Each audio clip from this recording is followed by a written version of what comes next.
Bon, aujourd'hui je suis à la manif contre la loi immigration. On va essayer d'interviewer les gens. Pourquoi l'immigration c'est pas un problème, tu vois? Question bête. Ouais, c'est pas un problème parce que déjà ça a toujours existé, qu'on n'est pas obligé de rester chez soi ni de jamais partir de chez soi. Enfin, au moment les frontières c'est un truc qui est quand même pas naturel.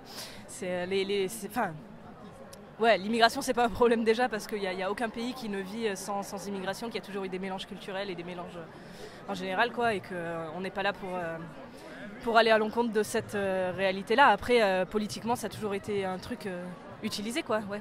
Enfin, je veux dire, on peut pas être contre le fait que les personnes qui sont dans les anciennes colonies ou qui sont dans des pays dont les ressources sont pillées par nos entreprises françaises ou où l'armée française fait toutes ces guerres, ces sales guerres pour le compte de Areva, de Total et de toutes ces entreprises-là. Et on peut pas ensuite dire du coup les gens on va pas les accueillir, on peut pas accueillir toute la misère du monde quand c'est nous qui créons, enfin en tout cas c'est nos entreprises, notre gouvernement et notre armée qui créons cette misère-là, quoi. Il y a un côté, c'est ça dont il faut se rendre compte. Et on a toujours l'impression que les gens ils viennent nous piquer notre travail, tout ça, alors que c'est pas vrai ça, genre, pour le coup c'est un truc faux. Les migrants en général prennent le travail que les Français ne veulent plus faire, ou que les gens qui habitent là ne veulent plus faire.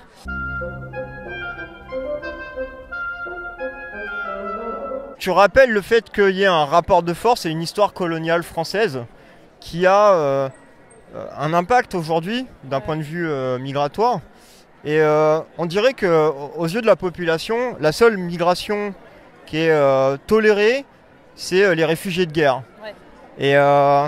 Et c'est vrai que c'est important de rappeler ce rapport de force historique qu'est l'impérialisme imposé par la France, qui est quand même historiquement la deuxième puissance coloniale mondiale, et l'impact que ça a encore aujourd'hui, et comment ça empêche les pays du Sud de se développer. Et donc ça crée un attrait pour travailler économique dans le bloc occidental. C'est assez logique tout ça. Mais en plus il y a toujours cette idée, il y a les migrants économiques, les migrants ou les réfugiés de guerre, et il y a un côté plus légitime là où il n'y a pas de réfugiés politiques, réfugiés économiques, quoi. Il n'y a pas de différence fondamentale. Dans les pays où il y a la misère qui prospère à cause de l'impérialisme, de fait il y a des situations politiques instables et compliquées, donc il y a plein de gens qui fuient aussi. Et ça, l'impérialisme lui-même crée des guerres, quoi. Et quand la France et énormément de pays européens soutiennent Bachar el-Assad pendant des années et des années, et qu'après ça éclate, et qu'il y a la pire guerre qu'un gouvernement peut mener contre son peuple qui éclate en Syrie, oui, on a accueilli certains réfugiés syriens, mais pas énormément. Il y a une différence même entre les Ukrainiens et les Syriens, alors que c'est la guerre, on accueille les gens qu'il faut du point de vue de la population, quoi. C'est ça, ça devrait être ça notre boussole. Oui, c'est intéressant ce que tu soulèves là encore, parce que c'est vrai qu'au final, même dans le cas de réfugiés de guerre, il y a quand même, je sais pas comment le dire, les réfugiés de guerre sont racisés, c'est-à-dire que les Ukrainiens ça pose globalement aucun problème, et c'est pas pour rien, je pense qu'il y a eu un grand élan de solidarité avec les Ukrainiens et pas avec les Syriens. Donc ils ont les mêmes voitures que nous, quoi. C'est un peu ça, ils sont un peu comme nous, quoi. C'était quand même ça, comme si on n'était pas juste des êtres humains, quoi. Il y a un peu ce truc là. Bon, je suis avec Hubert de la TMI. Alors comment se positionne votre organisation sur la loi immigration? Déjà on veut recontextualiser cette loi immigration.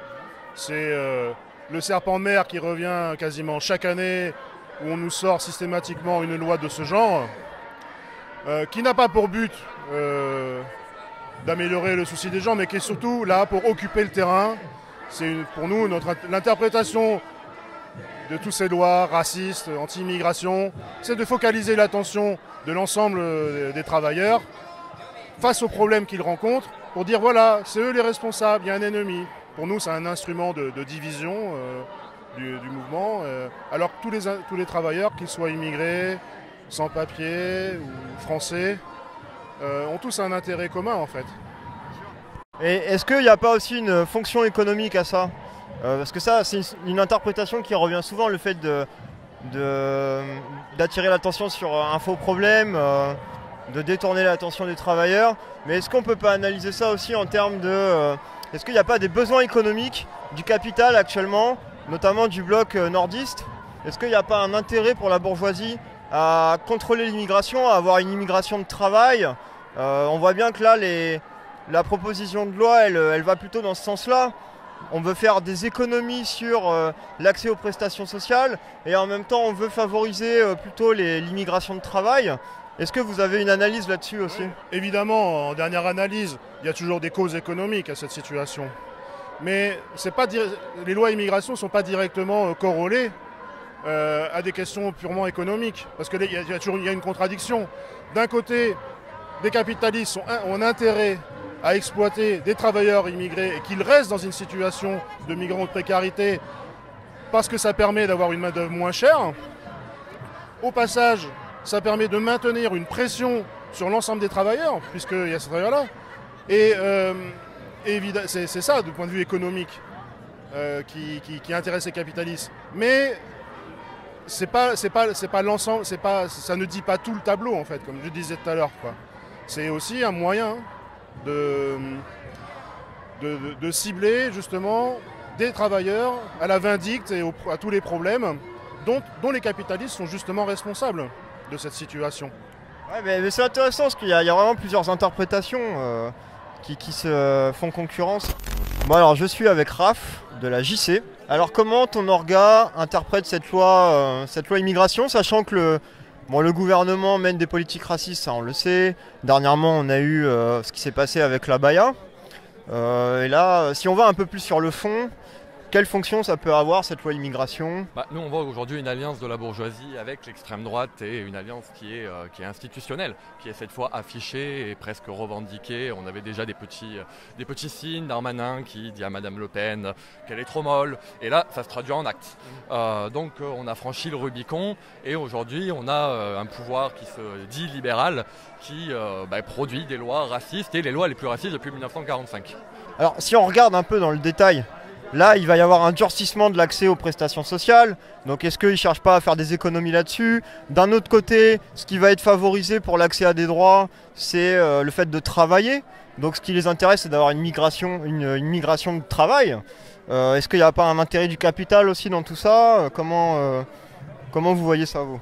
Bien entendu, c'est une loi bourgeoise. C'est une loi bourgeoise qui prend des aspects d'extrême droite, mais c'est une loi qui est faite pour faire des économies à l'État, pour faire plaisir à toute une frange de l'extrême droite qui veut revenir sur le droit du sol, qui veut tout un tas de choses qui sont dans cette loi-là.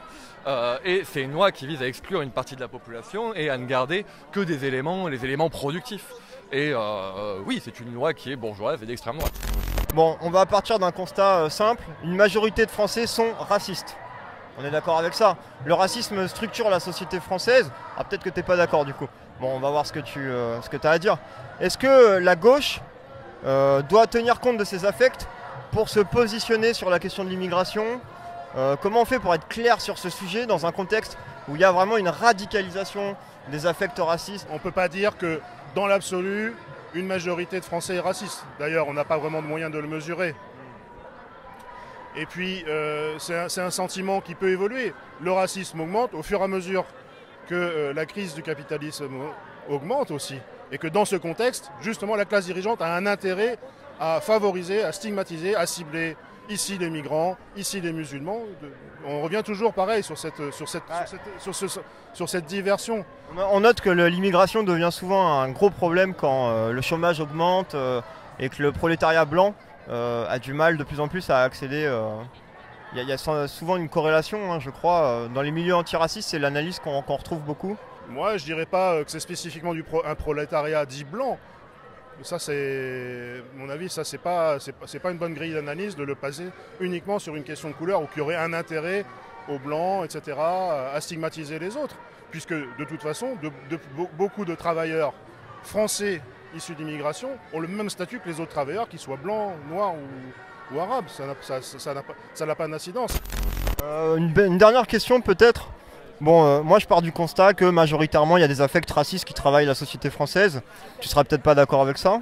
Est-ce que nous on doit s'adapter à ces affects? Comment on fait pour tenir un discours clair dans un contexte de radicalisation à droite? C'est compliqué comme question.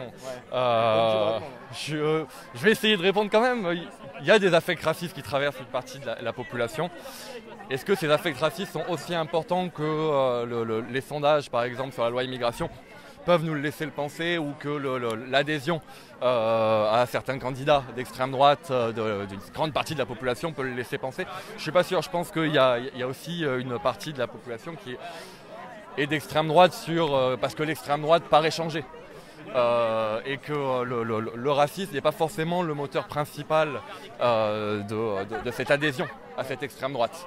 Donc je n'ai pas de certitude à ce sujet-là, mais oui, il y a une part de la population qui est raciste. C'est à nous de travailler pour essayer de la combattre et de faire qu'elle soit moins raciste. Mais je ne suis pas sûr qu'elle soit aussi grande qu'on puisse le penser en regardant ce qui sort.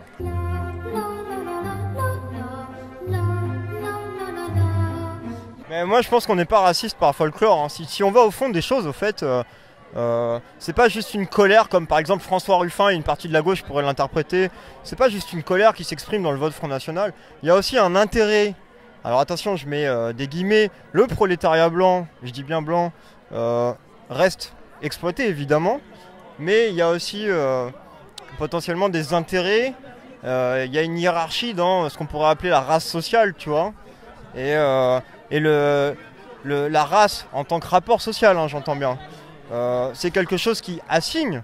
Et je sais pas, moi je trouve que c'était clair pendant les révoltes des banlieues l'été dernier qu'une partie du prolétariat français était prêt à sacrifier les quartiers et à consentir à ce que la bourgeoisie était en train de mener comme politique dans ces quartiers. Et je sais pas si tu vois un peu sur le terrain. Ouais, je vois ce que tu veux dire. C'est pas une question à laquelle j'ai énormément réfléchi, donc je suis pas hyper à l'aise pour y répondre. Je pense que t'as pas totalement tort. Qu'on est dans l'ordre du réflexe, de l'inconscient et qu'on a bien éduqué aussi une population à avoir ces réflexes-là, à avoir ce réflexe de protection, de se sentir agressé quand une partie du prolétariat issu de l'immigration va rentrer en mouvement. Oui, CNews fait de très bons scores. Je suis d'accord avec toi. Bon, il y a des questions qui resteront alors un peu en suspens, mais c'était une super interview, je te remercie. On va en revenir à cette loi immigration. Quelle fonction elle a? Au-delà du racisme du gouvernement qui a pu se manifester dernièrement avec la Baïa, si on va un peu sur le fond, est-ce qu'il peut y avoir des intérêts économiques à ça? Comment vous interprétez ça? Je pense qu'il y a un mélange un peu, il y a le côté électoral dans le sens où tu vas aller quand même chasser sur les terres du RN, ça c'est un truc vrai quoi, même, mais ce qui n'est pas que propre au gouvernement, qui est quand même, il y a un truc général de se retourner vers le nationalisme quand tu es dans une situation où tu n'as plus d'autres solutions à proposer, où la gauche au pouvoir elle n'a rien fait, et du coup tu n'as plus d'autres solutions, donc tu vas te tourner vers le truc qui marche, quoi, l'extrême droite, le nationalisme, et énormément de partis, y compris à gauche, jouent cette carte un peu nationaliste, quoi.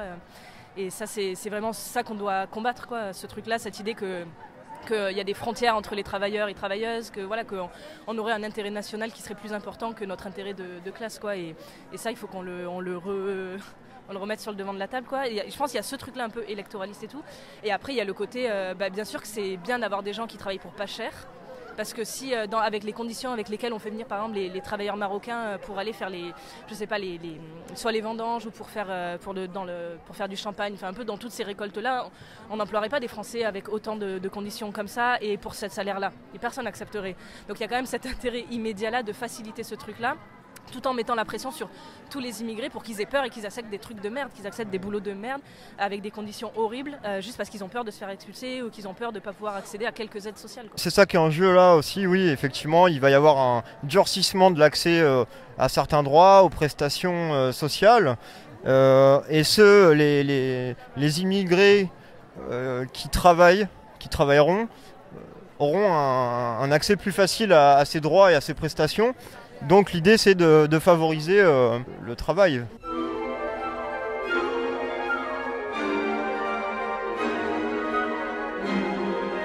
On vit dans un pays où les affects racistes sont très présents, dominants, ils sont en train de se renforcer au regard du contexte. Est-ce que la gauche, sur cette loi immigration, doit tenir compte de ces affects? Comment on fait pour se positionner clairement? C'est un peu délicat. Ouais, c'est sûr. En fait, j'ai l'impression que sur le racisme en France, on n'est pas dans la situation où il y avait les ratonnades, genre dans les années 70-80 et tout. On est quand même sur un truc un peu différent, où il y a une plus grande intégration de fait des populations immigrées et tout. Et parce que juste on vit ensemble, les gens se marient, sont collègues, sont amis, sont voisins et tout. Enfin, il y a un truc un peu naturel, quoi, et assez sain. qui s'est passé. Et pour autant, il reste quand même toujours cette idée que les derniers arrivants, ça va toujours être les problèmes, quoi. Et il y a un moment, c'était les Italiens, après tu as les Roumains, après tu as les Algériens, après il y a toujours un peu cette succession-là. Et si on n'est pas hyper clair à chaque fois sur le fait que c'est pas un problème et qu'au contraire, c'est le capitalisme qui crée le fait que les gens soient pas maîtres de là où ils veulent habiter, de où ils veulent être, quoi. Il y a un peu ce truc-là. Et que c'est ça qu'on doit dire, quoi, qu'il y a liberté de circulation et d'installation pour tout le monde, quoi. Et si la gauche dit pas ça, parce qu'elle dit liberté de circulation, mais d'installation, il faut voir quand même, il y a des conditions, il y a quand même tout ça. Et d'ailleurs, ce qu'a fait la gauche là, par rapport à cette loi, c'était pas de dire on la refuse en bloc, c'est de dire il faut l'amender parce qu'elle va pouvoir permettre certains trucs. Mais en fait, des lois sur l'immigration, il y en a déjà plein. Il y en a eu à peu près quelque chose comme, si on fait sur les 50 dernières années, il y a quelque chose comme 2 par an, si on fait le compte un peu. Il y en a énormément, elles sont pas appliquées entièrement, tout ça, mais en fait, il y en a. Le problème, il n'est pas d'avoir une meilleure loi ou je sais pas quoi. Le problème, il est de se battre pour que tout le monde soit reconnu comme un individu et accès aux mêmes droits que tout le monde, quoi. Ouais, sur la question de l'internationalisme et des frontières et de la liberté d'installation, moi je trouve que c'est assez délicat. Je sais pas comment il faut amener ça, c'est compliqué. Mais je te remercie. Hop les frérots. Maintenant que je vous tiens, j'en profite. Je fais en ce moment même une campagne de dons sur Ulule pour financer l'activité de la chaîne pour une année entière. Vous avez juste quelques semaines pour contribuer, loupez pas ça, c'est important. Et si vous m'aidez, faites-le dans la mesure du possible, abusez pas. Tout est expliqué en détail sur la page Ulule. Pour ceux qui ont la flemme de lire, j'ai même fait une vidéo sur ma chaîne. Tout est en description. Merci pour votre attention. Je fais une petite mise à jour. Au moment où je vous parle, il y a 2952 € sur la cagnotte. Je pensais pas qu'on atteindrait 3000 €, franchement, je suis vraiment surpris. Même le premier palier, on l'a atteint très vite, c'était 2000 € pour rappel. On peut considérer qu'on a quasiment atteint les 3000 €, soit 6 mois d'activité garantie sur la chaîne. Maintenant, c'est au-delà de mes espérances, c'est que du kiff. Si on arrive à pousser ça plus loin, le prochain palier, ce serait 4000 €, 8 mois d'activité. Bon, ça me permettrait de produire du contenu théorique en plus, de couvrir le terrain, encore et toujours, d'aller sans doute au bout de ma série d'entretiens vidéo avec des militants de terrain, bref, de vous faire kiffer, quoi. À vous de jouer.